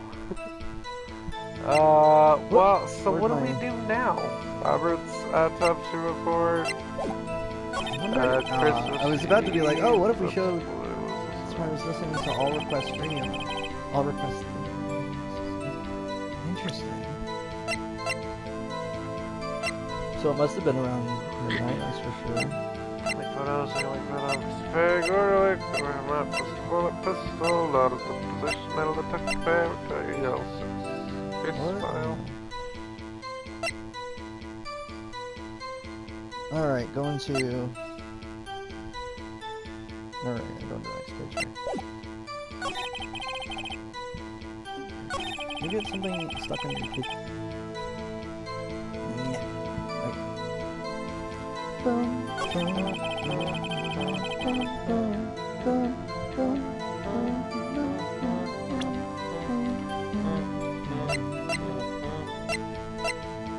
Wait. So is he? Okay, yeah, he's saying that he heard the gunshot, right? Yeah. Present. Hold on. Present. And this is annoying me. You know how I said the one thing that always trips me up is when you present the same evidence twice? Oh, so I gotta It's a lot present of it again. deposition. Ah, You gotta pull that back out and be like, it's so No. dumb. Larry, are you absolutely sure that what you're saying is correct? huh? What's with the face? It looks scary. Look, he didn't have any demon eyes. He didn't have any egg mouth. No, Phoenix is like the least scary looking person in He's this got game. the least amount of scary faces. Von in this Karma game. doesn't even need a face to be scary. He just looks scary by default. Which I think is supposed to be the whole point of his character. There was a Photoshop of you know how that meme of Bernie Sanders where it's like the original just says, "I'm once again asking for your financial support," but like there's been like meme edits, so it's like Socrates or something, and it's like, "I am once again asking." or there's one with a background and it's I'm once again at the Krispy Kreme. Yeah. Or there's one with just a gun photoshopped in front of him, and it's just Bernie going, "I am no longer asking." But there was one where they used that Photoshop Band-Aid thing to make his face like blank, like no face, Right. and it just said, "I am skin." Well, that's creepy. Oh, it was super spooky. Uh, And I was like, "Oh, it's Bernie Skinders. He's just skin. He's just skin. Just pure. He's just skin." Yeah. I think somebody used that image as a reference to the SCP. That's an IKEA. Huh. It's got faceless peoples in it. It doesn't make a lot of sense, but it's neat. Huh. Hey, if you're trying to scare me, you better know that I don't scare that easy. Rah! Only explosions. I only got three. Just out of nowhere, Von Karma's like, rah! And he's like, ah! Your Honor, this one, it says clearly scared easily. It's... No fear. What if Zack Snyder approved for another DC movie? One fear. One fear. Oh, that's I my fucking fear. hate Zack Snyder. There's something. I didn't hate Watchmen. I thought the Watchmen movie was alright. Look, the only Snyder I trust with the Batmans is a Scott Snyder. Yeah. That's pretty much the only other Snyder person. I once looked it up if anyone's been like, "Are you related to him?" And the answer, according to his official Twitter, according to Scott's official Twitter, is no, but sometimes I pretend I am. Is something the matter, Mr. Wright? Oh, that's awesome. Your Honor, did you hear what the witness just said? The GJ said, "Hey, it's almost Christmas," when he heard the gunshot. Indeed. And? Almost Christmas means it wasn't Christmas. Do you realize what this means? When he heard the gunshot, it was still Christmas Eve. That would seem to be the case, yes. But that contradicts the two testimonies we have heard so far, Your Honor. Both Miss Hart and the old man said it was after midnight when they heard those shots. In other words, when they heard the gunshots, it was already Christmas. This is a clear contradiction, Your Honor. Oh! Just that Key and Peele, not a sketch, but the pitch of like, what if other jobs had hype man? Your Honor, I believe the defense is being argumentative. Oh! Order! Awesome. Order! What does this mean? The two prior witnesses heard gunshots after midnight. However, this witness says he heard a gunshot before midnight. Judge, the answer is simple. There are two different Einsteins. The current witness is plainly mistaken. I'm trying to do like the loud whisper thing you were talking about. Am I succeeding at all? No. Okay, so just for a little practice, the key to a loud whisper. You bring your voice down. You kind of focus on the back of your throat as you do a whisper. You put a little air into it. And remember, you are being quiet, but for a purpose. Nothing you say is a question. It is a demand. I have so much fucking purpose in my voice. You don't even Now just put a little more air into it. Oh, fuck off. What? What? Language. Yes, language. It's kicking my ass at school. First, I'm gonna talk high. And now I'm gonna add a little accent. Stop laughing at me. There's no evil in that statement. Shout out to Betsy Lee. Check that off your bingo card. Look at him. Suspicious. Wow, he got real spiky. I mean, what? What? Well, Mr. Wright, you think he looks suspicious? He's a little suspicious, Your Honor, yeah. Please use the sketch pad to illustrate how sketchy he looks. What do you... I feel like there's at least like 2 formal like governmental acts that forbid saying someone looks sketchy. What do you think about Mr. Butt's claim he heard a gunshot before midnight? He was right! Larry's not mistaken, Your Honor. He heard that gunshot before midnight. Intriguing. I'm assuming you have evidence for this wild claim. You're getting better at it. Yeah. Show me evidence there was a gunshot before midnight.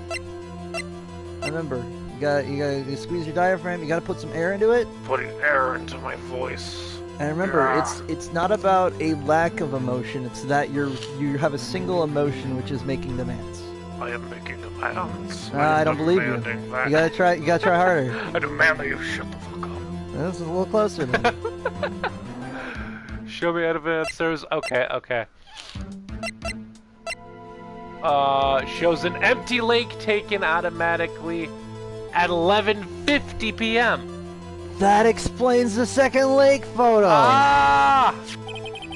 Look at this photograph. We're not doing that reference again, but I understand it's there. Man, I wish we had more jokes for that, just because of how many times we've said that. Yeah, right. There's so many opportunities for us out there.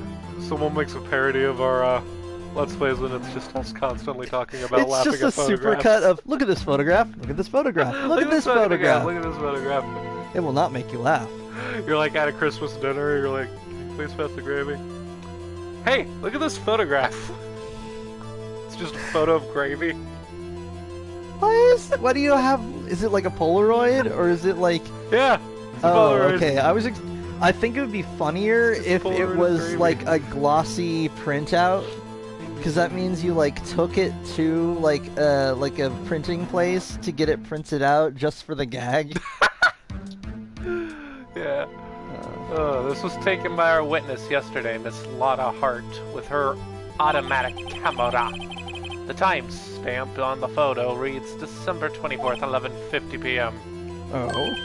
Oh. But there's nothing on the lake in this picture. Your Honor, the real issue here is not why nothing is shown in this photograph.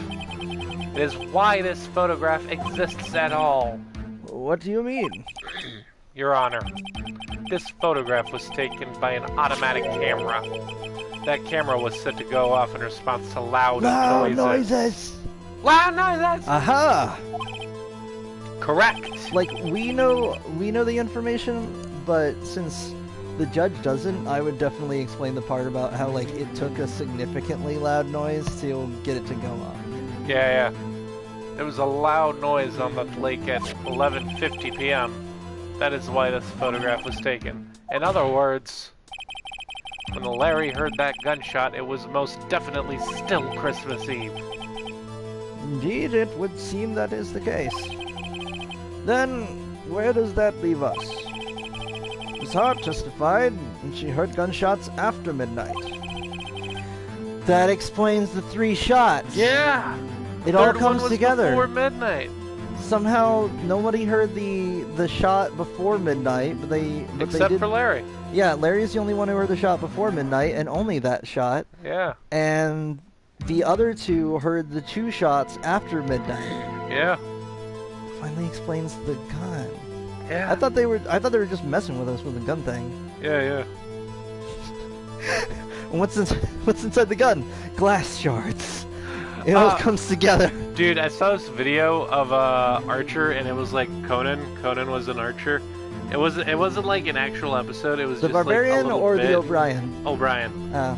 And he was like, hey, we have a special guest today. Please welcome Sterling Archer. And then the phone rings, and it was like, hey, Conan, get out here. He's like, what? No, you're supposed to be on the show. Conan, I don't give a fuck about your show. Get out here. You know, like. Does he leave the stage and then it goes to an animated and then thing? Into an animated thing. Oh, and he's like in the car, and he's like, "Yeah, we're that. being chased by Russians and shit. Here's a gun, shoot them." And he's like, "Wait, where does the bullet come out of?" And he's like, looking down the barrel of the gun. Right. He's like, "Do I point it this way? Does the bullet come out this way, or just like Conan, come on?" You're a talk show host. You should be somewhat worldly. It was pretty funny. I'll show you after the stream. There was this meme picture back in the early 2000s, and it was a kid looking down the barrel of the gun, and it was like, parenting, you're doing it wrong. And then someone pointed out, if you notice, the gun has the magazine out, and the magazine is out, and the rack is back, which means that not only is it not armed, but it's in this position for cleaning. So whoever took this photo was teaching their kid how to safely look at a gun in a situation. Ha! Yeah, it's like, actually, they're doing parenting okay in this situation. Should they touch a firearm? No. Should they know how they operate? Yes, and this is a controlled situation. Right. Are you claiming she was mistaken? Not at all, Your Honor. It is a fact that the camera also triggered at 15 minutes after midnight. Your Honor, that night there were 2 sets of gunshots with a 25-minute pause between them. Why would this be? Don't be fooled, Judge. He's using things like facts and figures. The camera was set to respond to loud noises. Yes? It could have been Gordy, thanks. There's no proof. The loud noise at 11:50 was a gunshot. Why the witness could have sneezed, triggering the camera. Sorry. I keep forgetting these wrong. Hey, my nose was clear that night, man. Clear! I was lost in thought. Well, Mr. Wright, there's no turning back now, but you better get that instructions out so you don't mess this up.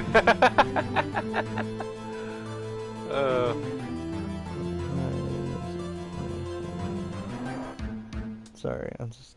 Yeah. Mhm. Just checking our memory banks, where the memories are stored. Ah, okay.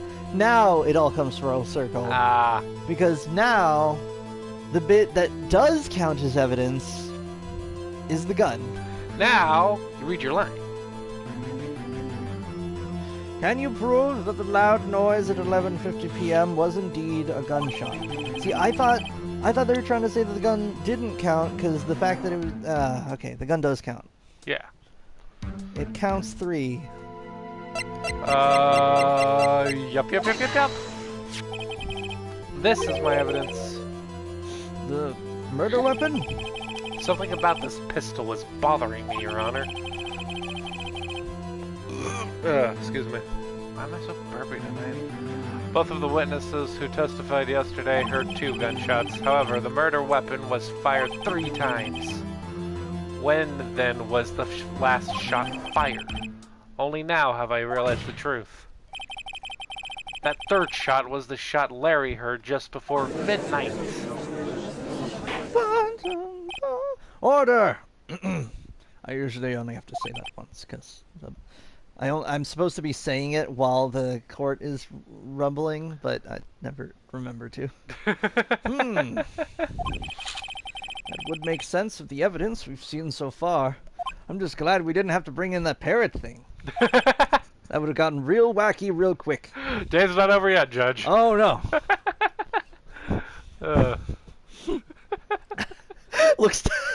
Judge looks down to his phone. 5 missed calls from clown. Message boy, when you gonna call me in or what? I already got the deposit on this bulldozer. I hope we get more mileage out of that gag. I'm really. Me too. However, this leaves me wondering exactly what did happen that night on the lake. Exactly. This is true. There were 2 sets of gunshots separated by 25 minutes. One at 11:50 and another at 15 minutes after midnight. Why, I ask you? Why? Hardy Catmeow, was that inside or outside? I don't know. Uh-oh, I better think of something quick. Wait a second. Gunshots separated by 25 minutes. What's wrong, Nick? Oh, I've got some intestinal stress. Oh no! It's contagious! It's contagious! Man, when I was a kid, I had a stomach flu, and I couldn't eat anything for 3 days. Yeah, that's rough. I have it! Huh? Remember the case with the Steel Samurai? Huh? Yeah, of course I remember. Stuff happened. Yeah, the murderer in this case had the same idea as the murderer in that case. What do you mean? Maya! Go dress up as the other guy and go past the camera? Man, I don't know. Yes? If we don't figure this out now, we'll never overturn Edgeworth's guilty verdict. I've got a hunch, and I'm going to run with it. Right. I mean, is it safe? Safe? We've already gotten a guilty verdict. We have nothing to lose. Yeah. You just watch and let me know if I say anything that sounds fishy, okay? Right, Nick. We've already got a guilty verdict. We've got nothing to lose. Oh, okay. It just brings up a big sign that says, Free Hong Kong. Demonetize me now, Blizzard. Your Honor, Yes, Mr. Wright? the testimony just now has cleared up this entire case. Order! What do you mean, Mr. Wright? See, that time I said it too early. Because it wasn't the line. Yeah, I'll just wing it from now on. I mean, whatever floats your goat. Tisk, tisk, tisk. So, you finally realized the truth. There can be no other murderer here than Miles Edgeworth himself. Wrong, Von Karma. A man was shot that night, but it wasn't Edgeworth who did the shooting.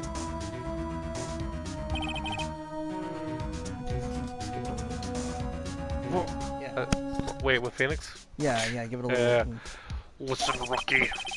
Take a deep breath and consider the facts. Got fat stacks and super packs. Got that stacks and super packs. Of the people, for the people, by the people. Eagle! my head. You My know, head's those up a super lot. rap battles of history didn't actually happen in history, right? At the time of the murder, one boat was on that lake. This was shown by the witness's photograph. The defendant Edgeworth and the victim Robert Hammond were on that boat.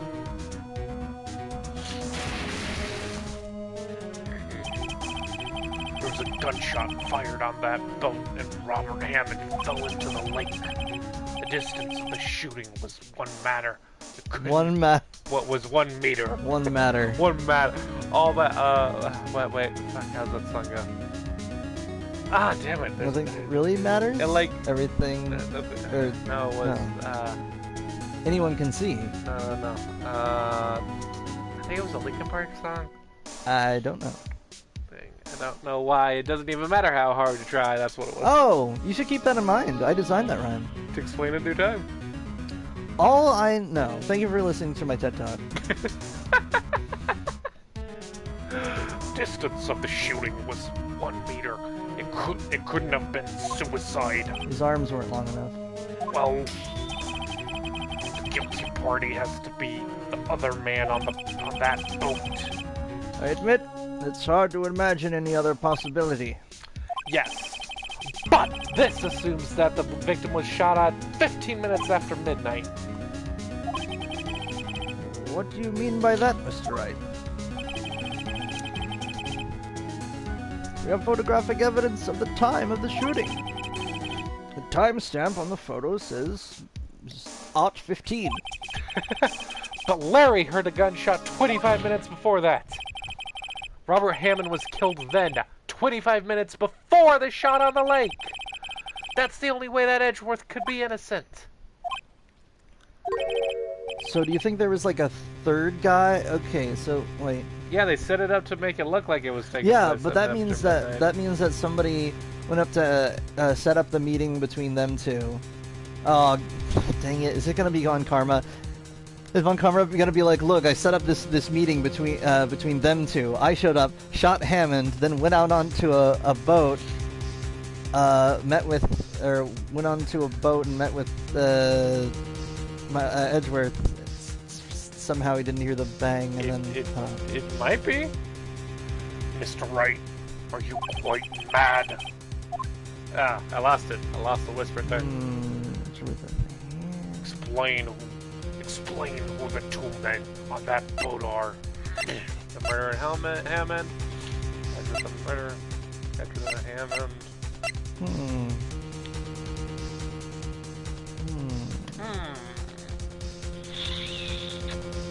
It'd be the murderer and Hammond, right? Or no? Edgeworth and the murderer? Yeah, it would be Edgeworth and the murderer. Yeah. It would have to be. Sorry, no. No? Wait, what? What?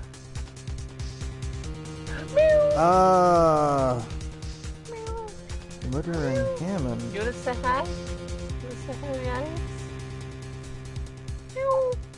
No? Nothing? Oh, you want pets? I'll give you pets. I'll give you lots of pets. Buddy boyo. Oh, hold on. That's weird. What?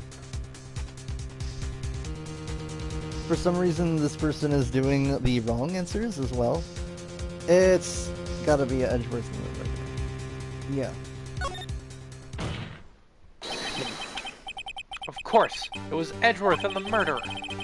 After the murderer killed Robert Hammond at 11:50, he assumed the guise of Mr. Hammond and met Edgeworth. Oh! I got it. He was a dude playing the dude disguised as the other dude. Yeah, that's why it relates back to the samurai thing. What? Are you serious? Yes, Edgeworth won't tell us why he went to why he went to the lake that night. However, I have a hunch. That night, Robert Hammond called Edgeworth to the lake. Now, Edgeworth didn't know Robert Hammond's face that well. That's why he didn't suspect anything when the murderer took Robert Hammond's place. I'm not sure what to make of all this. Look, ludicrous. He's right there in the stands. Mr. Wright? Tell us the name of the murderer then. The murderer's name, right? It's... I don't know. No, I... Sure shit ain't Miles, and it sure shit ain't Lana. Yeah, hold on.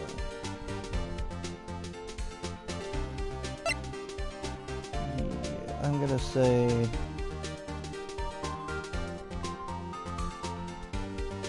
Okay, yeah, I don't know. It's I don't know. Actually, I don't know the murderer's name. Yeah, well, I'm not a... I'm a defense lawyer, not a prosecutor. What are you doing making this my job for? I do all the work. You don't know. Bah! Again, you waste my time. Well, that would literally be your job. Yeah! You're a Yeah. prosecuting lawyer. Yeah. You go and figure out who it was. It's ridiculous. I don't know because he never told us. The murderer is the murderer is the caretaker of the boat shop, that old man. Oh! At 11:50, he was the one who killed Robert Hammond. Caretaker of the boat shop? the caretaker of the boat shop. That's why Polly said remember DL6. Yeah! Because when you asked Polly, are we forgetting anything? It said remember DL6. Yeah. Because he wanted to take out the what's his, well, he wanted to take out what's his name, but then also frame Edgeworth. Yeah. For some reason. Yeah. Why did he do this? Where did he do this? When did he do this? How? There wasn't any boats on the lake then. Who did he do this with? How do you get Parganat? Am I pregnant? Why would he have... How you get pregante? Why would he... Pregnant? Okay, I'm done. For real. Why would you even get pregnant? Why would he have to go all the way out of the lake just to shoot someone? May I suggest that the real scene of this crime was not on a boat? What? Well then, where did the murder take place? Show the judge where the murder really took place.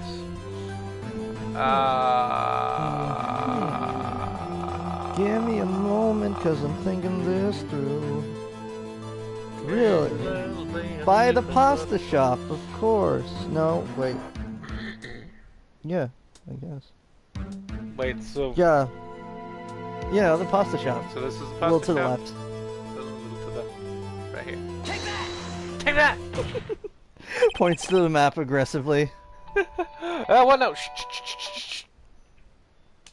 Why do you have an alarm set? We usually don't stream till 10. We always stream to 10. Yeah, sometimes. You know this. Sometimes we stream to 10. Around You here. go through the episodes. Everyone at home, you can go through the episodes near the end, and you can hear the alarm and figure out how many times that we streamed past 10. Yeah, let's make a by that game out of alarm. it. Let's make a drinking game out of it. For every No, episode that you Every time your alarm goes off during the stream, you buy me a drink. Except I don't drink, so I don't know what you buy me. But still, just set your alarm to 10:15 or something. Yeah, I should. Maybe, Mr. Wright. And does this maybe include the reason why the killer would choose that spot? Yes, well, maybe because there is no good reason. The murderer thought we'd never expect it. Maybe you should try again. He wasn't even surprised. Goofed up. I'll fuck it up again. Oh wait, so it wasn't to the left of the boat shop?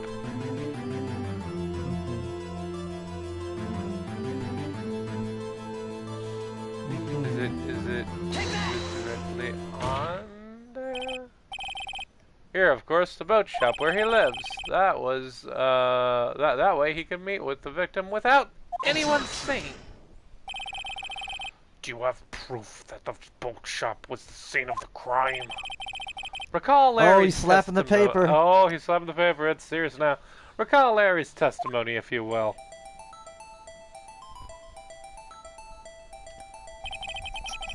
That night he was out on the lake in a boat, searching for something. He finds it and returns the boat. Then, just as he's starting to head for home, he hears a gunshot. He heard a gunshot, Your Honor, even though he was wearing headphones at the time. In other words, the gunshot was very, very close by. And where would that be if he had just returned a boat? The pasta shop. Mr. Wright, what happened that night on Gourd Lake? Please tell the court from the beginning. Yes, Your Honor. So here's the story from A to Z. I was born in a log cabin. No, not that far back, Mr. Wright. If you want to get with me, you got to listen carefully. Nick, are you sure about all this? Not really. But I think if I start at the very beginning and I take it slow, I might just be able to figure this out. That night. And we will figure that out next time I'm so glad we can put a save state like here. Me too. Alrighty. So, we're getting close.